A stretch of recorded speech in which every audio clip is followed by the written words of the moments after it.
I don't think it's physically possible to capture Chang'an before turn 13, which is the turn that I was able to capture Chang'an on this run. Why is capturing Chang'an quickly such a big deal? Whoever can capture Chang'an will now control Emperor Xian, which does have its perks. The Han Empire really loves this little guy and will serve whoever controls Emperor Xian. Their service includes paying a hefty sum per turn as tribute, which is very large early on in the game as they start with a ton of territories. Zheng Jiang, yeah, that's apparently how it's pronounced, boosts the amount the Han Empire gives her by 50%, which is then boosted up even more as she gains faction rank. Capturing Chang'an on turn 13 will boost our rank to Outlaw, as being the leader of the Han Empire gives 50 prestige, and prestige is what you need to rank up. Because of this rank up, she gets an extra 30% tribute, increasing the amount the Han Empire gives her by a total of 80%. On this, I believe to be world record run, the Han Empire starts paying us 1.7k per turn on turn 13. This allows for an explosive start, and the possibilities to go from here are pretty endless. Not only that, in this run we're able to pick up Lu Bu, which is the best character in the game. On the battle leading up to the capture of Chang'an, Lu Bu takes out 2,099 units by himself, allowing us to win a victory where we have 1,000 units and the enemy has 3,650 units. Without him, a victory in this battle would have been simply impossible. If this run was not already insane enough, we're able to pick up the Blade of Xiang Yu by turn 7. This sword is one of the best in the game as it is the only one that enables Scare, which reduces the morale of nearby enemies. Morale is a huge part of Total War, and if the enemy troops morale drops too low, they will start running from the battlefield. The blade also gives a 40 charge bonus and it attacks as quickly as possible with the max 30 attack rate. This combined with its really high melee base damage and its little bit of armor piercing damage makes it the perfect weapon for mowing down groups of archers. Its only drawback is that its user's armor is reduced by 25%. The blade is a perfect weapon for a sentinel, as sentinels don't care about having high armor. Rather, sentinels rely on being able to completely avoid attacks by having high expertise, which gives them high melee evasion. And there's no better sentinel to pair with Lu Bu than Zheng Liao, the legendary heavenly dragon general. The reason why it's so good to pair them is because they are friends, and so they give each other powerful bonuses on the field like increased damage. When one does fall, the other enrages, which heals them and increases their damage for the rest of the battle. And both of them have resilience, so if they do get killed in the battle, they aren't permanently dead. They just end up with a debuff for 3 turns that if they get killed again, then they are permanently dead. Earlier I was talking about how sentinels don't need armor and they can evade attacks. Well, Zheng Liao has a special ability that allows them to evade attacks even better than most sentinels. Resolve of the Righteous is Zheng Liao's special ability, and it gives him 25% more melee evasion and 33% more melee attack rate. Oh, did I mention? This buff doesn't only apply to him, it applies to all allies on the battlefield, so long as the enemy is stronger, which makes it easier to pull victories from seemingly impossible scenarios. This combined with Zheng Liao's armor, which gives him an insane amount of expertise and extra attack rate, makes him the perfect candidate for the Blade of Xiang Yu. Him combined with Lu Bu and Zheng Jiang are an extremely powerful force to reckon with, arguably the strongest trio in the game. Lu Bu's only weakness is really high evasion sentinels, and Zheng Jiang can take care of them with her poison blade ability. She can throw 3 of these in a battle, and though it can miss, if it does connect, it does 14k damage over 15 seconds, which is about 2/3 of, say, Lu Bu's health if he is at full HP. Speaking of special abilities, Lu Bu has his own Rage of Lu Bu attack. This attack does 1.9k splash damage in an extremely high AoE, making it so that if it does connect, it can take out multiple retinues of units as shown in the final battle of this run. Our story does not start on turn 13, however, and it starts on turn 1 with the 18-year-old Zheng Jiang trying to carve out a path for her people on legendary difficulty. So I was playing as Zheng Jiang on the hardest difficulty, legendary, and I found a strategy which should not be possible, which is capturing Dong Zhuo by turn 7 and being able to take his super good weapon from him. Ordinarily you would never see Dong Zhuo, but through some careful manipulation, you can get him to show up in your territory every single time. So each time you start a new campaign, you're given a random set of items, and ideally you want to start with 1 or 2 exceptionals so you can use for trading power later on, or you can restart until you get like a really good exceptional weapon, though it's not really important to the early strat here, and you can completely do the strat without restarting at all. We start by fighting basically the tutorial battle. If you do fight it on the field, you can actually make it so you lose 0 units, but it's not important. Also make sure that you do capture Zheng Yu here. There is a 15% chance that you don't capture him, and if you don't capture him, you can exit out out and just fight it on the field. After delegating that battle, we're going to march over to the town of Taiyuan and delegate that as well. If you are mechanically skilled enough to have gotten to this point, by the way, then give yourself a nice pat on the back, because what we just did was not easy. After occupying that, and before we end turn, we're going to drop 2 of our generals, which is going to give us 1600 extra funds, and we also don't have to pay their wages of 325 per turn. After ending turn inside the town of Taiyuan, we will then march over to Taiyuan's border, making sure that we stay on our side so we do replenish, and we'll go ahead and end turn again. Next, we're going to make sure that we all have our gunners on, because this next play is going to require high levels of mouse precision that can only really be reached if you are wearing the proper gaming attire. We're going to march over to Taiyuan's toolmaker, and I probably should have done a disclaimer at the start of the video, but this guide is really not meant for low skill gamers, which, by the way, you're not a true gamer unless you refer to yourself as a gamer. It's really not easy, and it may take a bit of practice, but you're going to have to move your mouse over to the delegate button and click. After occupying the toolmaker, you're going to put your other 2 nobles in the army and make the army look like this exactly. We'll then end turn, and next turn we can choose a reform. I prefer going for military markets for the extra military supplies, mainly because I want to rush into standing armies for that extra 10% replenishment. We'll end turn after choosing our reform, and Guosi will now invade us. We'll end turn again, and he sets up an ambush outside of Taiyuan's toolmaker. We'll then move into this hilly forest, which gives us an 80% ambush success chance. We'll set up an ambush here of our own, and apparently Guosi was not paying attention because he walks right into it. I'm pretty sure you have to fight this one on the field, and we're going to start this battle off by dueling Niu Fu. To help win the duel quicker, we'll have Lu Zhang come over and use Wisdom of the River, which reduces the armor and melee evasion of all units in a circle by 100%. For the rest of the battle, the goal is mainly just to protect the trebuchets, making sure that we don't lose any. Overall, this battle is fairly easy as the archers do have fire arrows, and we are fighting in a night battle, meaning that the enemy's morale is going to be lowered a lot and they're going to retreat really soon. If all goes according to plan and you were sitting in your DX Racer gaming chair, you should have killed Niu Fu and captured Li Ju and Guo Si, who you will both employ. Because we killed Niu Fu, his army is still on the field, but it has no general leading it. When this happens, there's an option that pops up that allows you to replace that dead general with one from your court that you're currently not using. It just so happens that Dong Zhuo is not currently out on the field, and he decides to put himself at the head of that army. Not a very smart play from Dong Zhuo, and we will run him down this turn. There's a chance when you take out a general, you can actually get their items without having to kill them. In this run, I got his exceptional horse and his weapon, and I did not have to kill him. That run was good, but I made a few mistakes. In my next run, when fighting the ambush battle, I figured out that if you keep your units back far enough, the enemy will not charge and they'll just sit there while you bombard them for a bit. After Zheng Jiang wins her duel, the enemy just starts retreating for the exit, and this is really good because none of our units or generals took any damage. Okay, hold up, what? Looking over the footage, future me is not quite sure what this happened, as in my next runs I could not replicate this. I did, however, change up my unit composition, and so that may be a reason why. This next run is the run, I promise, and not only do I change up the unit composition, I do end up making a couple other minor adjustments. The first minor adjustment I make is before ending turn 1, I make a trade agreement with Zhang Jiang, which only costs us 370 flat, but it ends up generating us 301 per turn, and that lasts until it's broken for some reason. Say, for example, Zhang Jiang decides to declare war against us. After taking out Dong Zhuo on turn 8, we give his Blade of Xiang Yu to Zun Yu, as after all, it was his all along.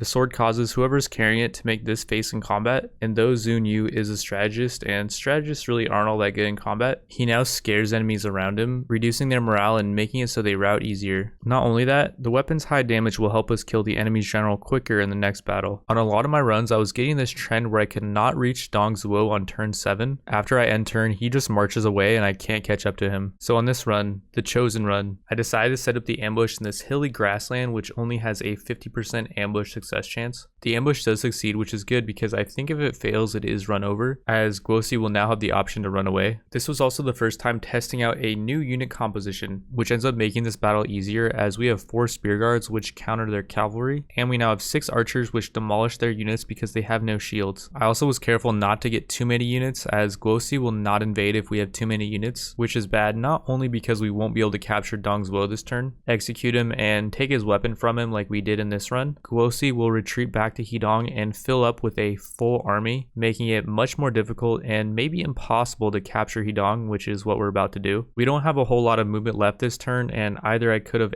marched, which could have brought us all the way to our border, but marching does have a few drawbacks, one of them being we could not have replenished this turn. I decided to go for regular movement, and I was thinking at the time that this may have added on an extra turn to the run. So I tested it out on one of my failed runs, and even if we start turn on our border with full movement points left, it's going to take at least 2 turns to attack Hedong, which is the amount of turns it's going to take us on this run. So it is good we got that extra turn of replenishment. We're able to make it really far by marching, which I don't mind doing as we're not going to end turn in our territory anyways. So there is no drawbacks to marching here, and next turn we can attack the city of Hedong. We have 1154 and the enemy is 1292, but we can fight this as a night battle, which reduces the enemy morale. Since we brought a trebuchet along, we can attack the city immediately without having to waste a turn to siege. So I'd already edited myself explaining this fight on a previous run, which you'll notice has extra trebuchets, but it's not going to impact the way I do the fight. So opening the battle, we let our trebuchets take care of the fort tower. The trebuchets aren't all that accurate, but the fort tower is fairly wide, so it's pretty easy for them to hit it. Also, if they do miss, they can end up hitting the gate, which we do need to break down eventually anyways. We then have our archers march up and flame arrow down both arrow towers, making sure that we stay barely out of range of the enemy archers. We then break through their gates with just our generals and end up catching their general in a really good spot. We attack him with all 3 generals and use all of our abilities on him and get him to about half before he has a cavalry retinue show up. This does save him momentarily, but as we're charging towards the center of the city, we are able to catch him again, and we're able to do enough damage to him so that he will start running. Having their general already out of the equation is nice because it makes our next objective a bit easier. If we capture the center of the city and hold it for 200 seconds, we win the battle, even if there's a ton of enemy units on the field. The enemy does send in their Jian sword guard cavalry, and so we pretty much have to run. But since we've taken their city's capture point, we still get progress towards capturing the city up until they're fully able to retake it. They do end up retaking it, but we're eventually able to come back and we can retake it from them. You may notice the enemy does have 2 retinues of units in the capture point, but generals have a lot more capturing power, which is why it's good we took out their general really early on. So we're back to the actual run, and only 1 trebuchet is needed to take out the gate and the gate tower. There is a bit of RNG as to how many shots it will take, but I noticed every time it has enough ammo to take out the gate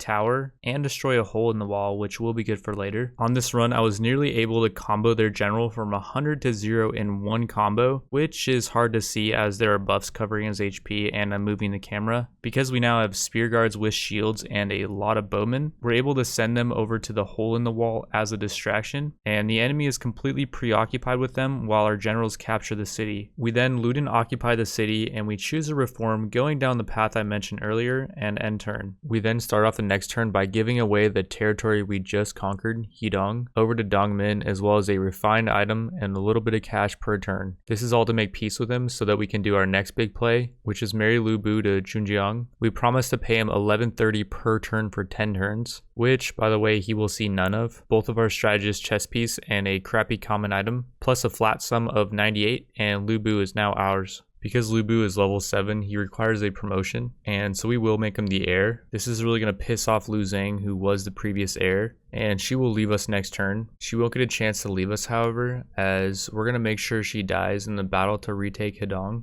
We backstab Dongmin and declare war against him, effectively canceling the 1228 per turn for 10 turns we were about to pay him. We do become treacherous though, and this is going to heavily piss people off for 10 turns, and have a lasting -10 diplomatic hit for the rest of the game. Since we had just got done obliterating Hedong's garrison, their new garrison does not put up much of a fight, and we just send our generals towards the middle of the city and capture it. While this is going down, we send Lu Zhang to her death and have her dismount near 6 towers so that when she does rout, she won't be able to run away quickly enough and will die to the towers. This, conveniently enough, heals both of our other generals as they do enrage, even though Zheng Jiang planned this from the start. But why, you may ask? After killing her off at Hedong, we can replace her with Lu Bu, absolutely free of charge, saving us the 10k it costs to put Lu Bu on the field. Before ending turn, we give our strategist 3 more trebuchets, which in hindsight was not enough. I should have given him 2 more and Zheng Jiang 2 more units as well. We march towards Chang'an, and at this point in the run we have Lu Bu, so it's all downhill from here, or so I had thought. We then run into Lu Bu's old friend Zhang Liao, accompanied by another Dongmin army. Thinking that maybe we could just completely avoid both armies altogether, we march around them towards Chang'an, hoping they didn't notice anything. Zheng Jiang also hits us up with a non-aggression pact, which is going to cost us a refined item and 776. Doing this boosts our relation with him and ensures that he probably won't backstab us, at least not for a while, which is good because we do currently have an ongoing trade agreement with him, and I would rather not lose that 301 per turn. It appears that Dogman is aware of what's going on as he sends both of his generals back to Chang'an, putting Zhang Liao directly in our path. We could have waited a turn and set up an ambush, and Zhang Liao may have moved forward and sprung our trap, or he may have just backed off of Chang'an and moved elsewhere, but that would have taken a turn, and we're going for world record pace, baby, including their garrison and other armies stationed at Chang'an. Zhang Liao has 3,651 units versus our 1,007, and I thought there was a good possibility that this would not be possible. We start off the battle by moving our trebuchets up to get into a decent position, which will take quite a while because they are extremely slow. We then move our generals up, and Lu Bu hits a nice rage that nearly demolishes 2 retinues of units. This is followed by another rage 30 seconds later after chasing around Zhang Liao and missing quite a bunch. We finally do connect on that slippery little rat with a hit from Zheng Jiang, followed by a charge from Lu Bu, followed by another hit from Zheng Jiang. Zhang Liao then starts to run, and this is where I make my first mistake in the battle by not finishing him off. Had I finished him off, he would not have been killed as he does have resilience, and this would have made Lu Bu enrage, giving him a permanent damage buff until the end of the battle. And yes, if a friend of a character dies, this will cause the other to enrage even if they're fighting against each other. Lu Bu then begins the journey of dismantling over half the opponent's army, using his rage ability every 30 seconds and kiting back when it's not up. The enemy still has 2 champion generals up, which are easily handled by Zheng Jiang as she hits a huge binding fury on one of them. The one thing that does terrify me is mounted lancers, as they have a lot of armor piercing damage, which can easily pierce through Lu Bu's armor. Our spearmen are able to take care of a lot of those, and at this point our trebuchets are getting a bit low on ammo. We have the men who are controlling the trebuchets drop them, as even if the trebuchets themselves get destroyed in a battle, as long as the men survive who control them, they will end up rebuilding the trebuchets after the battle. Attacking spearmen head on are also kind of a problem for Lu Bu, as they do reflect the charge damage he does back at him, and they also have high armor piercing damage. And here we kite some towards Lu Bu's archers, which don't have a whole lot of ammo. Even though Lu Bu was supposedly a master archer, you would think that archers he commands would have some special bonuses, but no. At this point in the battle, Lu Bu is exhausted, which by the way, I just noticed that Lu Bu has had this rival buff for the entire battle, which gives him 25% more damage. I'm just not sure who his rival is. Regardless though, I was looking around for information on how fatigue affects units in the new Total War, and all I could really find is this chart on Total War Warhammer. In Total War Warhammer, there's this chart that says when units are exhausted, they not only lose speed, but they also lose attack, defense, armor, charge bonus, and reload speed. Usually after a while, if you don't move a unit, they will eventually go back to fresh, but I sit Lu Bu here for 3 minutes of battle time and he stays exhausted, so I assume at this point he's just been fighting for too long. One thing I just noticed looking over this chart is that the fatigue levels are measured in fatigue points, and at this point Lu Bu has been fighting non-stop for a good 20 minutes. Well, not constantly melee fighting, but he has been riding around on his mount kiting, and I do know just riding around on your mount, moving around, you are gaining fatigue points. There's a walk option, and maybe if you tick that, you won't gain fatigue points while you're walking, but we've been running the entire time, and I'm assuming we just had so many fatigue points racked up that in order to reset them all back to 0, we would have had to have Lu Bu rest for a good 15 to 20 minutes. At the time that I was fighting though, I had just assumed that Lu Bu was going to be exhausted for the rest of the battle, and so we just carry on with an exhausted Lu Bu.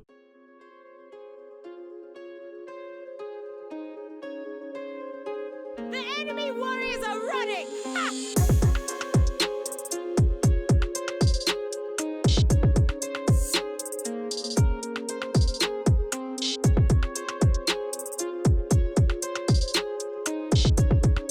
The enemy unit flees! What coward! Ah! Ah! Ah! So beautiful! Show my fury! Holy balls. The warriors are running! Ha! Hurry, move! Wait, they're all running. Holy crap, that was all one hit. Heroic victory means I think we have a higher chance to capture their generals. Killed 3k. And we got Zhang Liao. Yes. We still had some movement points left, so we were able to attack Chang'an that same turn. Strike hard! No freaking way, we actually did it. We're here, dude. We could actually just delegate this. We don't have to fight it. Chang'an's garrison attacked us in the previous battle, which is why they had 3.6k units. And since Chang'an's garrison was now pretty much wiped out, we were able to send Lu Bu and Zheng Jiang into the center of the city and take it without any resistance. Alrighty boys, well, that's the run. And that was done by turn 13. That's what turn we're on right now. We moved our capital back to Chang'an, and we now control the emperor on turn 13, which is absolutely insane. This gives us a ton of extra income, and we're just way ahead of where you should normally be when you're playing Zheng Jiang at this turn. I theory crafted all of that run, and it took a good while, which is kind of why I haven't been uploading for the past week. If you guys did like it though, and you want to see me actually conquer the entire map this time without feeling like I did last time, then drop a like. Anyways, I want to thank you all for watching, and I will see you in the next video.